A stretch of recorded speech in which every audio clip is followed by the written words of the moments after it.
توصیف India سے، نبی صلی اللہ علیہ وسلم نبوت ملنے سے پہلے نبی تھے یا نہیں؟ برائے مہربانی تفصیل سے بتا دیں، میرے دوست مجھ سے سوال کر کے پریشان کر رہے ہیں۔ بھائی نبوت ملنے سے پہلے نبی کیسے تھے؟ آپ خود کہہ رہے ہیں نبوت ملنے سے پہلے، تو یہ آپ ایسے جیسے ایک آدمی ڈاکٹر بننے سے پہلے ڈاکٹر تھا یا نہیں تھا، تو وہ ڈاکٹر بننے سے پہلے آپ خود جب کہہ رہے ہیں تو مطلب بنے نہیں تھے وہ، تو ڈاکٹر کیسے ہو گئے؟ تو نبی صلی اللہ علیہ وسلم نبوت ملنے سے پہلے نبی نہیں تھے، لیکن انبیاء نبوت ملنے سے پہلے جب وہ نبی نہیں بھی ہوتے نا تو نبوت کے لیے سلیکٹ ہوتے ہیں وہ، یعنی اللہ کے علم میں تو پہلے سے تھا کہ سید الانبیاء محمد صلی اللہ علیہ وسلم کو میں نے 40 سال میں نبوت دینی ہے، تو اسی وجہ سے ان سے نبوت کے منافی کوئی کام نہیں ہوتا، یعنی وہ نبی نہیں بھی جب تک بنے ہوتے تو بھی ان سے کوئی ایسا کام نہیں ہوتا جو انبیاء کی شان کے خلاف ہو، ان سے کبھی گناہ نہیں ہوتا، شرک نہیں ہوتا، کوئی اخلاقی برائی ان میں نہیں ہوتی،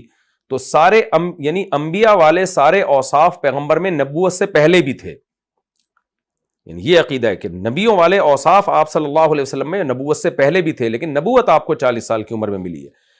دو نبی ایسے ہیں جن کو بچپن میں ہی اللہ نے نبوت دی ہے، ایک عیسیٰ علیہ الصلوۃ والسلام اور ایک حضرت یحییٰ علیہ الصلوۃ والسلام، یہ دونوں پیدائشی نبی تھے، باقی انبیاء کو نبوت بعد میں ملتی ہے۔